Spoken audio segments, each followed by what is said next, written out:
नमस्ते दोस्तों, जोहार। मैं अभिषेक चक्रवर्ती आप सभी का फिर से अपने यूट्यूब चैनल पर स्वागत करता हूं। दोस्तों, क्लास 8 के स्टूडेंट्स के डिमांड पर क्लास 8 का 13 अप्रैल को होने वाले मैथ्स का टॉप मोस्ट इंपॉर्टेंट क्वेश्चंस लेके आया हूं। दोस्तों, एक एक क्वेश्चन का आप लोगों को डिटेल के साथ बताया जाएगा। कई एक्स्ट्रा क्वेश्चंस भी बताए जाएंगे जो कि कल आप लोग को इस वीडियो के माध्यम से डायरेक्ट इस क्वेश्चंस को देखने को मिलेंगे। तो चलिए एक एक क्वेश्चंस को डिटेल के साथ देखते हैं। चैनल पर नए आए तो चैनल को जरूर सब्सक्राइब कर लीजिएगा ताकि आगे की वीडियोस की नोटिफिकेशन सबसे पहले आपको मिले और क्लास 9 की तैयारी आप धुआंधार तरीके से एक एक चैप्टर वाइज कर सके। तो पहला क्वेश्चन दोस्तों देख सकते हैं क्या पूछा गया। सबसे छोटी पूर्ण संख्या है कौन है? तो दोस्तों आप सभी को मालूम है कि गिनती की गई संख्या को प्राकृतिक संख्या कहते हैं। गिनती की गई संख्या को प्राकृतिक संख्या कहते हैं। प्राकृतिक संख्या कैसी होती है? गिनती हम कहां से स्टार्ट करते हैं? 1 2, ठीक है, फिर 3 4, ठीक है। और यहां पे बात किया पूर्ण संख्या का। अगर प्राकृतिक संख्या गिनती की गई संख्या होती है तो प्राकृतिक संख्याओं के आगे अगर क्या लगा दे? शून्य लगा दें। प्राकृतिक संख्याओं के आगे क्या लगा दे दोस्तों? शून्य लगा दें। तो जो संख्या हमें प्राप्त होती है तो ये क्या कहलाती है? पूर्ण संख्या कहलाती है, ठीक है। और सबसे छोटी पूर्ण संख्या आपको क्या मिल रहा है दोस्तों? शून्य। तो यहां पे आपका शून्य जो है करेक्ट आंसर हो जाएगा। Option number 2 is the correct answer. चलिए नेक्स्ट क्वेश्चन को देख लेते हैं दोस्तों। क्या बोला है? 5 का व्युत्क्रम क्या होगा? तो व्युत्क्रम का मतलब होता है उल्टा, ठीक है। और हर जो संख्या होती है इसके नीचे क्या छिपा रहता है? 1, ठीक है। उसको उल्टा कीजिएगा तो 1 ऊपर चल जाएगा, 5 कहां आ जाएगा? नीचे आ जाएगा, ठीक है। तो इस तरह से दोस्तों आपका करेक्ट आंसर कौन सा हो जाएगा? ऑप्शन नंबर 4 जो होगा करेक्ट हो जाएगा, ठीक है। चलिए नेक्स्ट क्वेश्चन को चलते हैं। 19 का वर्गमूल क्या होगा? तो 19 का वर्ग पूछा गया दोस्तों। तो 19 का वर्ग जिसका भी वर्ग बोला जाएगा उसको 2 बार गुना करना है, ठीक है। तो 2 बार गुना करना है दोस्तों। लेकिन आप सभी जानते हैं क्या कि हमको जो है क्लास 8 के स्टूडेंट है, हमें 1 से लेकर 20 तक का वर्गमूल याद होना चाहिए। जिनको याद होगा वो तो जल्दी से फटाक से इसका आंसर कर देंगे। कौन सा आंसर करेंगे? 361, उसको जल्दी से आंसर मिल जाएगा। और जिनका वो याद नहीं उनको गुना करना पड़ेगा, ठीक है। चलिए नेक्स्ट क्वेश्चन को देख लेते हैं। अब देखिए यहाँ पे वर्ग करने बोला था 2 बार गुना किए, लेकिन यहाँ वर्गमूल निकालने बोला है। तो वर्गमूल के लिए जो है आप सीधा सीधी क्या कर सकते हैं? डायरेक्ट वर्गमूल भी निकाल सकते हैं या फिर दोस्तों आप एलसीएम लेके भी इसको सॉल्व कर सकते हैं। तो 900 किसका वर्गमूल है दोस्तों? तो आप सभी याद रखे होंगे 900 किसका वर्गमूल है? 900 जो है ऑप्शन नंबर जो कौन सा ठीक हो जाएगा आपका? करेक्ट हो जाएगा। ऑप्शन नंबर 1 करेक्ट हो जाएगा, ठीक है। तो इसको अगर आप एलसीएम लेके निकालिएगा तो एलसीएम लेके निकालने पर दोस्तों आपका करेक्ट आंसर कितना निकलेगा? 30 जो है इसका करेक्ट आंसर निकल जाएगा, ठीक है। जैसे वर्गमूल का कैसे होता है? इस तरह से वर्गमूल होता है ना, इस तरह से। इसको अगर तोड़िएगा तो किस रूप में लिख सकते हैं? इसको हम लिख सकते हैं 30 गुने 30, ठीक है। और 2 को 30 रहेगा तो 1 30 तो बाहर आएगा, है ना। तो इस तरह से आपका 900 जो है किसका वर्गमूल है? आपको मालूम चल चुका, 30 का वर्गमूल करेक्ट आंसर होगा, ठीक है। अब देखिए घन पूछा। अभी हमने वर्ग का बात किया था। अब दोस्तों दिया गया घन। किसका घन दिया गया? 11 का। किसका घन दिया गया दोस्तों? 11 का घन दिया गया। तो जिसका घन बोला, वर्ग में 2 बार गुना करते हैं और घन में किसी संख्या को 3 बार गुना करते हैं। तो 11 को अगर 3 बार गुना कीजिएगा तो आपका आंसर आएगा ऑप्शन नंबर 3 जो होगा यहाँ पे करेक्ट आंसर हो जाएगा। दोस्तों जो घन है उसको हम लोग याद करते हैं 10 तक और जो वर्ग है उसको याद रखना चाहिए आपको 20 तक, ठीक है। बहुत सारे बच्चे जो है 30 तक याद रखते हैं। जो 900 वाला था वो देख के बहुत सारे बच्चे समझ गए थे ये इसका 30 आंसर होगा डायरेक्ट, ठीक है, क्योंकि उन्हें याद है। तो दोस्तों जिनको याद नहीं है वो लोग एक काम कीजिएगा, वो लोग 3 बार इसको गुना कर लीजिएगा, आपका आंसर मालूम चल जाएगा, ठीक है। तो इसका करेक्ट आंसर होगा ऑप्शन नंबर 3, ठीक है। हालांकि आप लोग जो है एक बार 1 से लेकर 20 तक का वर्गमूल और 1 से लेकर 10 तक का घनमूल याद करके जाइएगा, ठीक है। चलिए नेक्स्ट क्वेश्चन दोस्तों देख सकते हैं। एक देखिए घनमूल पूछा गया है।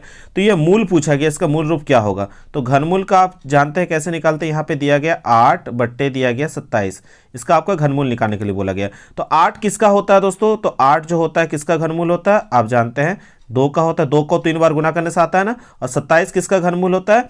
27 होता है दोस्तों 3 का। किसका होता है? 3 का। तो इस तरह से दोस्तों आपका करेक्ट आंसर क्या निकल रहा है? यहाँ पे क्वेश्चन नंबर जो 6 है इसका आंसर निकल रहा है 2/3। और 2/3 कौन सा ऑप्शन पे दिख रहा है दोस्तों? आपको ऑप्शन नंबर 1 पे दिख रहा है। ये करेक्ट आंसर हो जाएगा, ठीक है। इस तरह से आप लोगों को सॉल्व करना है। नेक्स्ट क्वेश्चन दिया गया है 5 का क्यूब। अब देखिए मैंने क्या कहा, जिसको याद होगा घन, ठीक है, तो वो आसानी से बना देंगे। 5 का क्यूब यानी 5 को कई बार गुना करना है? 3 बार गुना करना है, ठीक है। तो 5 को अगर 3 बार गुना कीजिएगा तो 5 × 5 = 25, 25 × 5 = 125। आपका ऑप्शन नंबर 2 करेक्ट हो जाएगा, ठीक है। चलिए नेक्स्ट क्वेश्चन दोस्तों देख सकते हैं। दिया गया किसी संख्या या किसी x का जो है चर में दिया गया आपका 0, ठीक है। तो पावर में अगर 0 रहे तो किसी भी संख्या का वैल्यू क्या होता है? 1 होता है। किसी भी संख्या का वैल्यू क्या होता है? 1 के बराबर होता है, ठीक है। तो यहाँ पे x का पावर 0 दिएगा, उसका वैल्यू होगा आपका 1, करेक्ट आंसर हो जाएगा।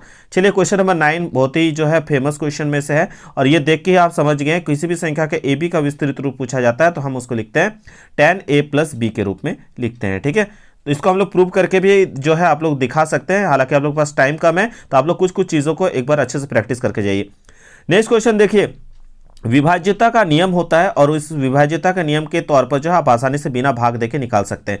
ठीक है, तो दोस्तों देखिए 120 दिया है, ये 3 से क्या भागा जाएगा, चेक कर लीजिए। इसको तोड़ेंगे हम लोग, जैसे 120 से इसको हम अगर तोड़ के लिखेगा 1 + 2 + 0 तो क्या आएगा दोस्तों, 3 आएगा।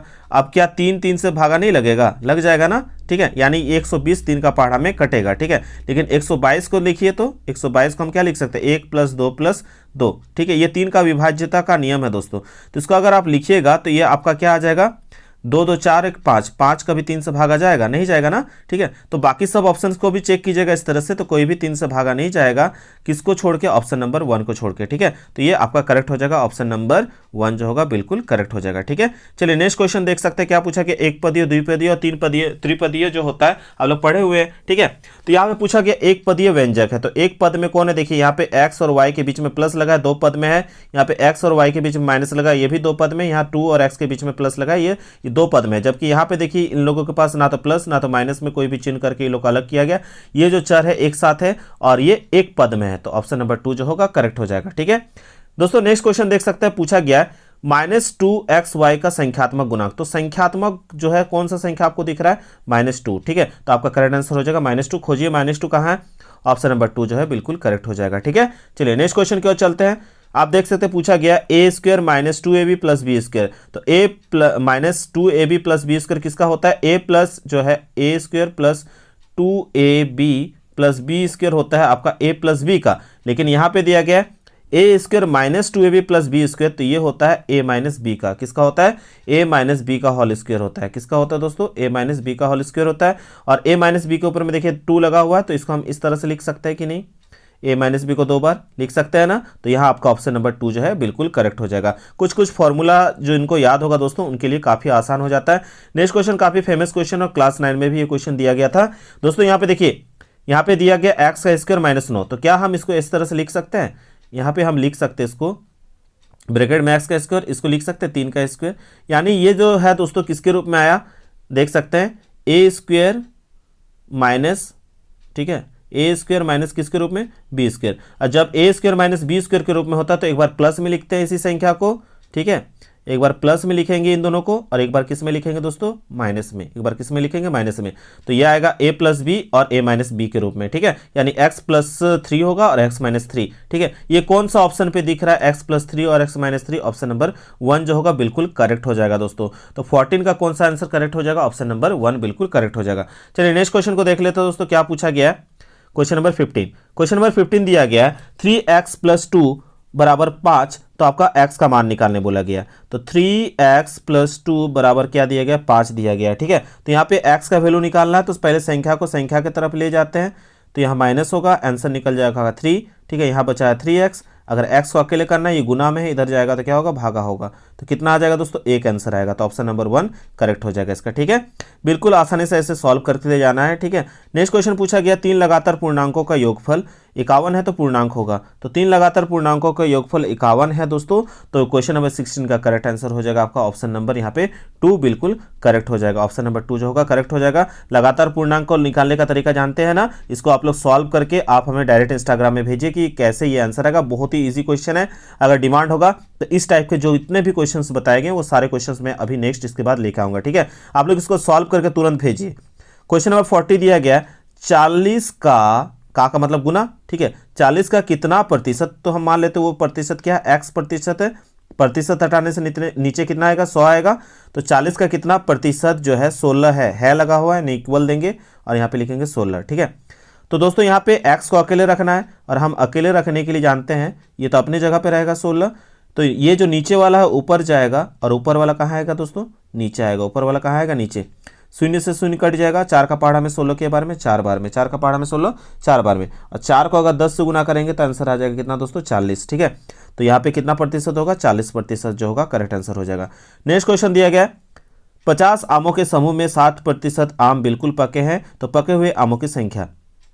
तो दोस्तों 50 आमों में 60% आम बिल्कुल पके हुए हैं, तो निकाल लीजिएगा इसको कैलकुलेट करके। जब इसको कैलकुलेट कीजिएगा दोस्तों तो इसका करेक्ट आंसर होगा 18 का। बिल्कुल आपने सही सोचा, इजी एकदम क्वेश्चन है। इसका आंसर आ जाएगा आपका ऑप्शन नंबर 3 30 जो होगा करेक्ट आंसर हो जाएगा। ठीक है, तो इसको निकाल भी सकते हैं, 50 है और इसका 60%, तो यहाँ पे 60% हटाने से नीचे 100 काटेंगे शून्य शून्य, तो यहाँ पे 5 है, यहाँ पे कितना है 5 है, तो 6 5 कितना हो जाएगा 30, तो कितना होगा दोस्तों 30 करेक्ट आंसर हो जाएगा। बिल्कुल ही ईजी है दोस्तों, ठीक है। अब दोस्तों नेक्स्ट क्वेश्चन दिएगा 19 नंबर में, x का मान रखने बोला 1 और y का मान रखने बोला -2। तो आपको मान दिया गया है, इस जगह पे आपको मान पुट करना है। x के जगह पे हम रख देते 1 और y के जगह में आपको रखने बोला -2, तो यहाँ रख दिए। इसको जब सॉल्व कीजिएगा तो यहाँ -2 का स्क्वायर कितना हो जाएगा 4 हो जाएगा, तो 4 1 क्या होगा 5। अब माइनस के ऊपर स्क्वायर होने से माइनस क्या होता है दोस्तों, हट जाता है, ठीक है। तो यहाँ आपका क्या आंसर आएगा 5 जो होगा बिल्कुल यहाँ पे करेक्ट आंसर हो जाएगा। तो ऑप्शन नंबर 3 बिल्कुल यहाँ पे करेक्ट हो जाएगा, ठीक है। चलिए नेक्स्ट क्वेश्चन की ओर चलते हैं। 7 के घन का इकाई का अंक क्या होगा, आपको पूछा गया क्वेश्चन नंबर 19 पे। तो 7 के घन का इकाई का अंक जो होगा यहाँ पे दोस्तों, सॉरी क्वेश्चन नंबर 20 पे, तो 7 के घन का इकाई का अंक क्या होगा, 7 का जब आप घन कीजिएगा तो यहाँ पे आपका आ जाएगा कितना, इकाई का अंक आएगा, ऑप्शन नंबर जो है आपका 3 बिल्कुल करेक्ट हो जाएगा, ठीक है। 7 का घन कितना होता है दोस्तों, आप लोग नीचे कमेंट करके बताइए। मैं बता दिया कि इकाई में एकदम जो इकाई का अंक होगा वो 3 होगा। आप लोग नीचे कमेंट कीजिए कि 7 का घन कितना होता है, देखते हैं कितने स्टूडेंट को याद है, ठीक है।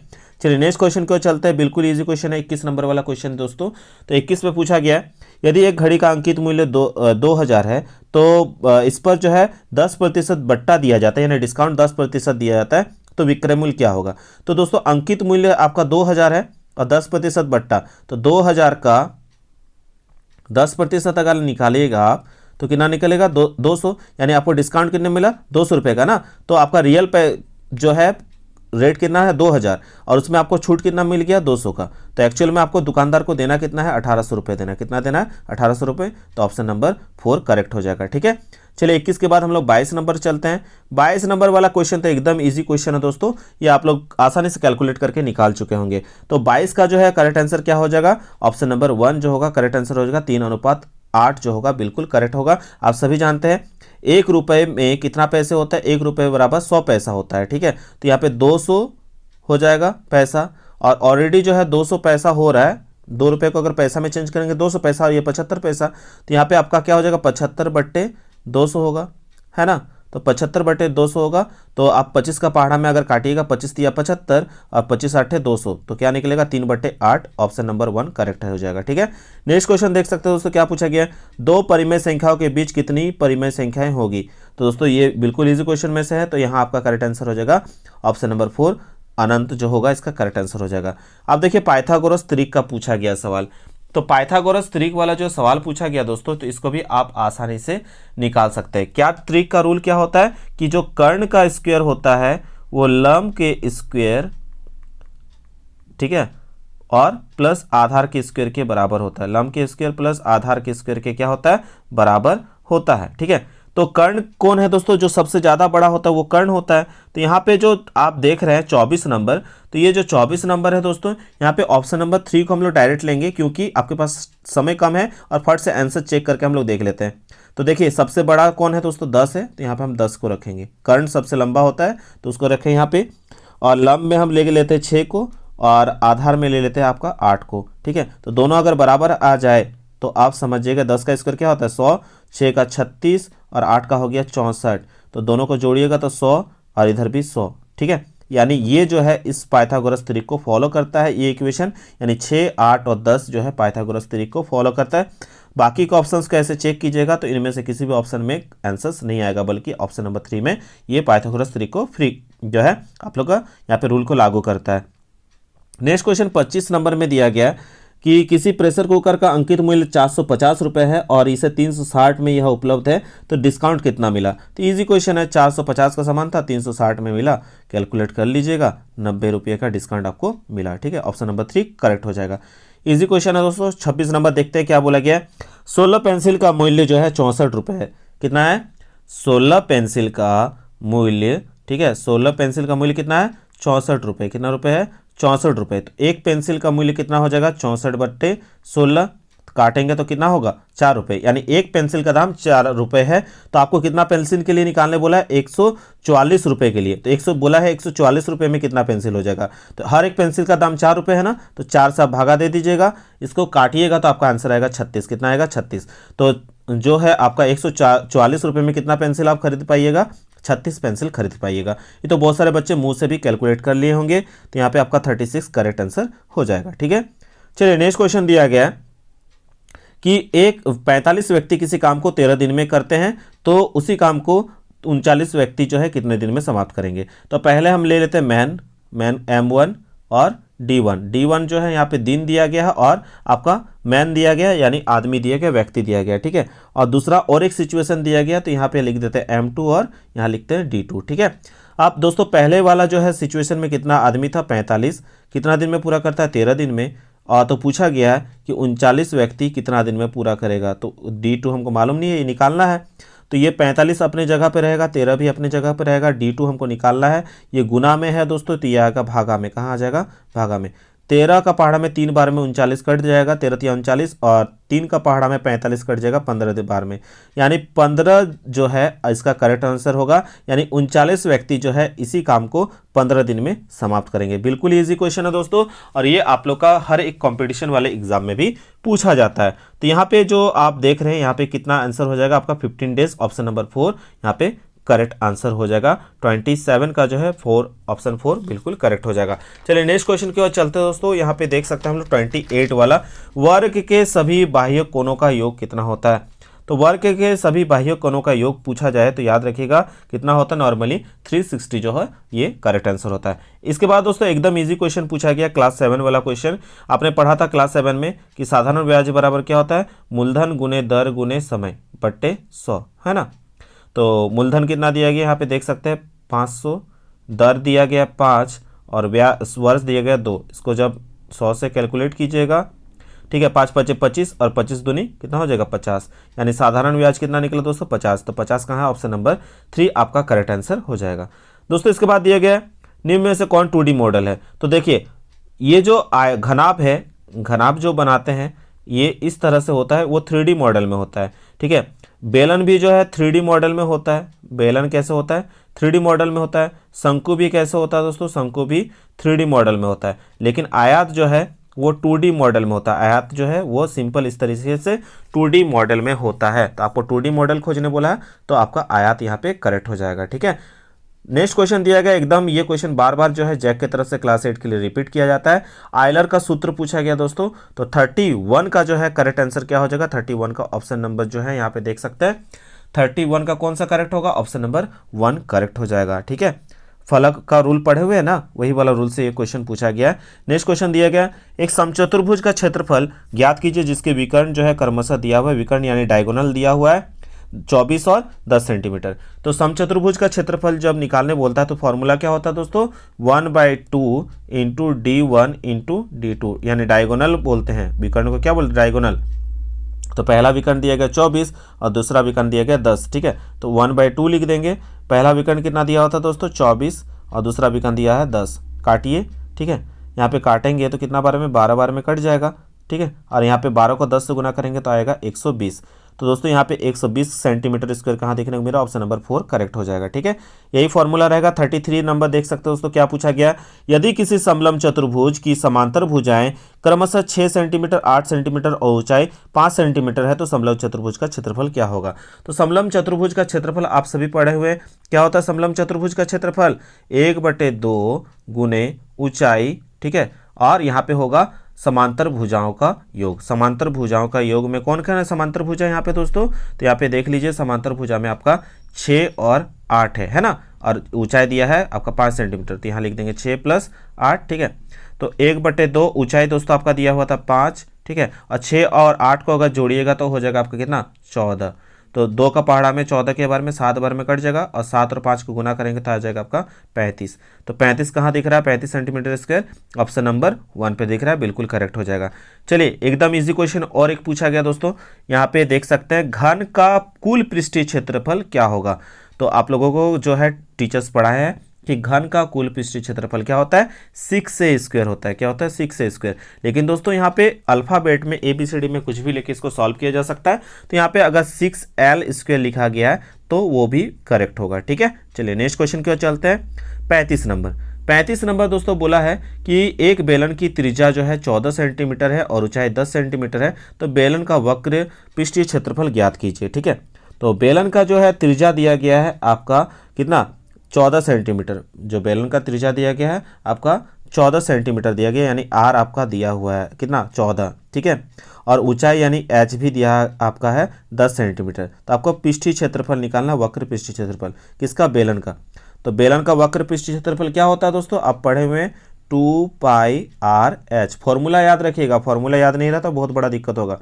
पाई का मान हटाने से 22/7। आर का वैल्यू कितना है दोस्तों, आर का वैल्यू है 14, तो यहाँ 14 बैठाएंगे और एच का वैल्यू कितना दिया है 10, तो गुने 10, 7 दूनी कितना होगा 14 हो जाएगा। आप सभी को गुना कीजिएगा इन चारों को, तो आंसर निकल जाएगा 880 सेंटीमीटर स्क्वायर, ठीक है। तो यहाँ पे आपका करेक्ट आंसर हो जाएगा 880 सेंटीमीटर स्क्वायर। ऑप्शन नंबर 3 जो है बिल्कुल करेक्ट हो जाएगा।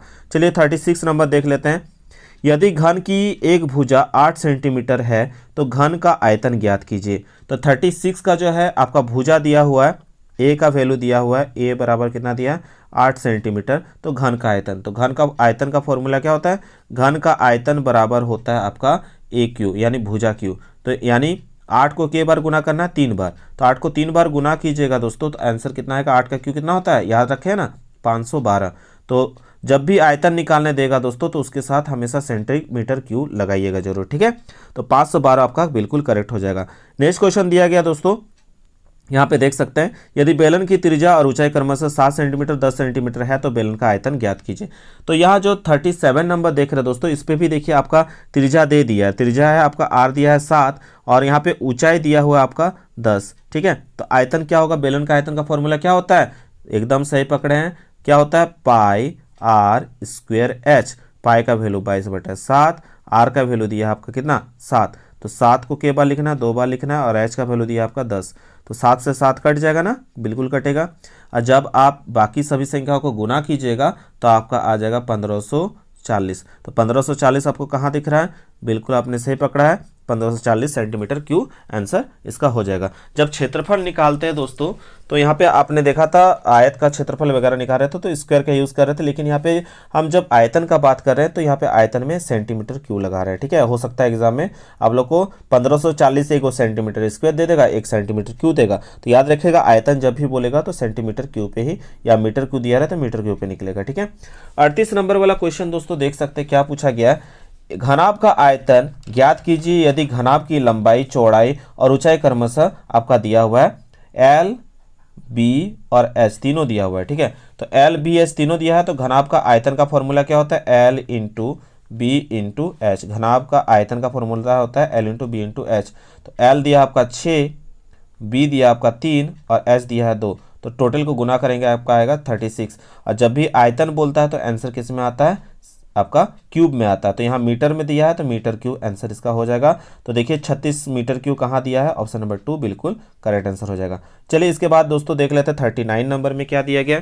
39 नंबर पूछा है घन में कुल कितने किनारे होते हैं। तो घन, एक आयत में जो है 4 किनारा होता है, लेकिन एक घन को बनाइएगा तो टोटल आपको 4 इधर की तरफ और 4 इधर की तरफ, टोटल कितने किनारा देखने को मिलेगा, तो टोटल किनारा आपको देखने को मिलेगा दोस्तों जो है यहाँ पे 39 का जो है करेक्ट आंसर हो जाएगा। 39 का करेक्ट आंसर क्या होगा दोस्तों, बिल्कुल 12 किनारा देखने को मिलेगा। टोटल कितना किनारा देखने को मिलेगा, 12 किनारा देखने को मिलेगा। आप एक बार चेक भी करके देख सकते हैं, ठीक है। तो हर तरफ से किनारा को अगर चेक कीजिएगा टोटल कितना किनारा हो जा रहा है, टोटल जो है आपका 12 किनारा आपको देखने को मिलेगा। तो ऑप्शन नंबर 3 करेक्ट हो जाएगा, ठीक है। नेक्स्ट क्वेश्चन दोस्तों देख सकते हैं क्या बोला गया, 4 का मिलान चिन्ह ज्ञात कीजिए। 4 को कैसे लिखते हैं, मिलान चिन्ह में 1 2 3 4, ठीक है। अगर 5 बोलता तो ऐसे लिखते हैं 1 2 3 4, और ये जो है एक कोना से दूसरे कोना को हम लोग टच करते हैं, लेकिन यहाँ पे 4 बोला है तो ये आपका 4 के लिए करेक्ट आंसर हो जाएगा। ऑप्शन नंबर जो 1 करेक्ट आंसर हो जाएगा, ठीक है। अब देखिए थोड़ा सा फंसाने के लिए 2 तरीके क्वेश्चन, एक तो वर्ग अंतराल वाला पूछा जाएगा और एक वर्ग माप पूछा जाएगा। तो वर्ग अंतराल 30 और 40 का वर्ग चिन्ह ज्ञात कीजिए। तो वर्ग अंतराल 30 और 40 के बीच का जब भी वर्ग चिन्ह ज्ञात करने बोलेगा तो दोनों संख्याओं को आपस में जोड़ दीजिएगा और उसको 2 से भाग दे दीजिएगा। तो यहाँ पे 70 होगा, 2 से भाग देंगे तो उसका करेक्ट आंसर आ जाएगा आपका 35 जो होगा यहाँ पे करेक्ट हो जाएगा। तो यहाँ 35 ऑप्शन नंबर 4 बिल्कुल करेक्ट है। अब देखिए चिन्ह बोला था तो ऐसे किए, लेकिन अगर माप बोला है तो माप कुछ नहीं करना है, जो ऊपरी सीमा और निचली सीमा है उन दोनों का आपस में क्या करते हैं, अंतर निकाल देते हैं। तो 20 और 30 को माइनस करेंगे तो आंसर कितना निकलेगा 10। तो यहाँ पे 10 जो है ऑप्शन नंबर 1 बिल्कुल करेक्ट हो जाएगा, ठीक है। चलिए नेक्स्ट क्वेश्चन की ओर चलते हैं दोस्तों। क्या बोला गया, आंकड़ों के सबसे बड़े और सबसे छोटे परीक्षणों के अंतर को क्या कहते हैं। एकदम इजी क्वेश्चन है दोस्तों। तो इसका जो करेक्ट आंसर हो जाएगा 43 का जो है करेक्ट आंसर हो जाएगा। इसको कहते हैं हम लोग परिसर। इसको हम क्या कहते हैं, परिसर कहते हैं। ठीक है, नेक्स्ट क्वेश्चन दिया, परिसर को इंग्लिश में रेंज कहते हैं दोस्तों। ठीक है, आप जैसे दुकान जाइएगा तो आप बताइएगा ना कि दुकानदार को बोलिएगा कि आपको जो है कपड़ा लेना है। ठीक है, तो दुकानदार पूछेगा कि कितना रेंज का आपको कपड़ा दिखाएं, तो आप बोलिएगा ना कि 500 से 800 के बीच दिखाइए, तो वो 500 से 800 के बीच दे देगा। यानी आपने मिनिमम भी बता दिया और आपने मैक्सिमम भी बता दिया। तो मिनिमम और मैक्सिमम बताने वाले चीज जो है उसको हम रेंज कहते हैं, यानी उसको हम परिसर कहते हैं। क्वेश्चन नंबर 44 पे बोला गया है वृत्त आलेख का दूसरा नाम क्या है। तो वृत्त आलेख का दूसरा नाम क्या है दोस्तों, तो यहाँ पे आपका 44 का करेक्ट आंसर हो जाएगा। इसको हम कहते हैं पाई चार्ट। आप लोग बनाए हैं ना क्लास 8 पे, इस तरह से पाई चार्ट होता है। ठीक है, हर एक डेटा को शो करते हैं पाई चार्ट बना के। चलिए नेक्स्ट क्वेश्चन दिया गया है, दो सिक्कों को एक साथ उछालने से हमें कुल प्राप्त कितने परिणाम प्राप्त होंगे। तो एक को हम लोग बोलते हैं हेड, अभी आईपीएल चल रहा है ना। ठीक है, तो अभी वो लोग टॉस करते हैं, तो एक तरफ रहता है हेड तो एक तरफ रहता है टेल। ठीक है, तो पहला ये आने का संभावना है। दूसरा क्या आ सकता है कि दोनों ही सिक्का में हेड हेड आ जाए। ठीक है, फिर ऐसा भी हो सकता है दोनों ही सिक्का में टेल टेल आ जाए। फिर ऐसा हो सकता है जो पहले वाला था उसमें पहले हेड आया था, फिर एक में टेल आया था। हो सकता है पहला वाला सिक्का में टेल आ जाए, दूसरा वाला में हेड आ जाए। तो ये 4 ही ना परिणाम हो सकते हैं। तो इसका करेक्ट आंसर क्या होगा, ऑप्शन नंबर जो है 4 करेक्ट हो जाएगा। ठीक है, कितने परिणाम हो सकते हैं, 4। नेक्स्ट क्वेश्चन दोस्तों दिया गया है, जब एक पासे को फेंका जाता है तो उसके तरह से एक सम संख्या की प्रायिकता क्या होगी। तो पासा में टोटल कितनी संख्या होती है दोस्तों, 1 2 3 4 5 और 6 ही होते हैं ना, लास्ट 6 अंक होते हैं। ठीक है, इसमें बोला है कौन सी संख्या देखने के लिए, सम संख्या। कौन संख्या, सम संख्या। सम संख्या 1 है, फिर 2 है, फिर 3 है। टोटल कितना होगा, एक से पासा में टोटल कितनी सम संख्या है, 3 सम संख्या है। ठीक है, और एक पासा में टोटल कितनी संख्या है, 1 2 3 4 5 6। तो टोटल को हमेशा कहाँ लिखते हैं, नीचे पे लिखते हैं, है ना। तो इस तरह से आपका जो है जब इसको आप प्रायिकता निकालिएगा तो आपका कितना आंसर लेके जाएगा, 3 1 3। ठीक है, 3 दूनी 6, यानी आपका आंसर क्या निकला, 1/2। तो 1/2 आपको कहाँ आंसर दिख रहा है दोस्तों, तो 1/2 जो है आपका ऑप्शन नंबर 3 पे दिख रहा है, ये करेक्ट हो जाएगा। चलिए नेक्स्ट क्वेश्चन की ओर चलते हैं। 47 नंबर में क्या दिया गया, एक थैले में 4 नीले 2 हरी और 5 काली गेंद है। तो थैले के अंदर बिना देखे हुए एक गेंद निकाली जाती है, तो इसकी प्रायिकता क्या होगी। तो यहाँ पे बोला गया निकाली गेंद अगर क्या हो, पीली हो। तो देखिए तो कहीं भी पीली दिख रहा है, हमको तो नहीं दिख रहा है। ठीक है, यानी आपको जो है अप्रैल फूल बनाया गया है कि ताकि आप एग्जाम में गलत करके आए। ठीक है, एग्जामिनर के यहाँ पे मॉडल पेपर वाला जो क्वेश्चन था इसमें अप्रैल फूल आप लोगों को बना दिया गया है। तो ऐसे थोड़ा सा ध्यान के क्वेश्चन पढ़िएगा, तो कहीं भी जो है पीला नहीं है, यानी पीला गेंद नहीं है, तो निकलेगा कैसे, तो 0 हो जाएगा इसका करेक्ट आंसर। ठीक है, चलिए 48 पे बोला गया है मूल बिंदु का निर्देशांक। तो मूल बिंदु का निर्देशांक जो होता है, मूल बिंदु पे एक तो होता है एक्स अक्ष होता है, दूसरा वाई अक्ष होता है। और मूल बिंदु पे एक्स और वाई अक्ष दोनों का निर्देशांक क्या होता है, 0 होता है। तो ऑप्शन नंबर 1 करेक्ट हो जाएगा। चलिए नेक्स्ट क्वेश्चन पे चलते हैं। 49 पे बोला है कि बिंदु जो दिया गया है निर्देशांक में पहला वाला x होता है, दूसरा क्या होता है, y होता है ना संख्या पे। तो देखिए पहला वाला जो x का दिया गया माइनस पे दिया गया और दूसरा वाला y का भी वैल्यू माइनस पे दिया गया। तो हम लोग जब ग्राफ बनाते हैं दोस्तों, तो इधर x अक्ष होता है, इधर y अक्ष होता है। इधर वाले में हम लोग जो पॉजिटिव संख्याएं होती है, जो आपका धनात्मक होती है, इधर लिखते हैं संख्या को, और जो ऋणात्मक होती है इधर लिखते हैं, है ना। तो इधर -1 -2 -3 ऐसे लिखते हैं ना। फिर y वाले में जो है धनात्मक को ऊपर की तरफ लिखते हैं और ऋणात्मक को नीचे की तरफ लिखते हैं, ऐसा लिखते हैं ना, -1 -2 -3। ठीक है, तो ये जो देखिए ऊपर में देखिए इधर x y वाला भी जो आपका प्लस पे है और x वाला भी प्लस पे है, तो इसको प्रथम चतुर्थांश कहते हैं। उसके बाद इधर देखिए y वाला प्लस पे है और x वाला माइनस पे है। तो पहले हमेशा y को देखते हैं, x को देखते हैं, फिर x वाला जो है माइनस पे है और y किस पे है, प्लस पे है। तो इसमें आएगा प्लस माइनस प्लस। ठीक है, लेकिन तीसरा वाला चतुर्थांश को देखिए दोस्तों, इसमें दोनों ही किस पे आ रहा है, माइनस पे आ रहा है ना। दोनों ही जो है किस पे, आपका x भी माइनस पे है और आपका y भी किस पे है, माइनस पे है। तो दोस्तों ये जो क्वेश्चन दिया गया, तो दोनों ही देखिए इसमें -3 है और माइनस क्या है, 4 है, यानी x भी माइनस पे है और y भी माइनस पे है। तो जो दोस्तों x और y दोनों ही माइनस पे हो, तो ये जो आपका होता है तीसरा चतुर्थांश कहलाता है। ठीक है, तृतीय चतुर्थांश कहलाता है, प्लस माइनस वाला द्वितीय कहलाता है, और यहाँ पे जो तीसरा वाला है दोनों ही माइनस पर है, तो उसको हम कहते हैं तृतीय चतुर्थांश। ठीक है, तो यहाँ पे क्वेश्चन में देखिए हम लोग दोनों ही जो है माइनस पे है, तो ये हो जाएगा तृतीय चतुर्थांश में। ठीक है, आज के इस वीडियो का यहाँ पे दोस्तों अंतिम क्वेश्चन देख सकते हैं, 50 नंबर वाला। बिंदु जो है a 2, -5 के बीच कोटि का मान क्या है। दोस्तों याद रखिएगा, एक होता है जो x वाला होता है वो भुज होता है, एक्स वाला जो होता है भुज होता है, और कोटि में हम लोग किसको देखते हैं, वाई को। किसको देखते हैं, कोटि में वाई को। तो जब भी निर्देशांक लिखते हैं दोस्तों तो पहला एक्स होता है, दूसरा क्या होता है, वाई होता है। तो पहला वाला जो संख्या दिया गया वो दिया गया आपका 2, ठीक है, और दूसरा वाला दिया गया आपका -5y का। तो आपको निकालना क्या था, आपको निकालना था कोटि।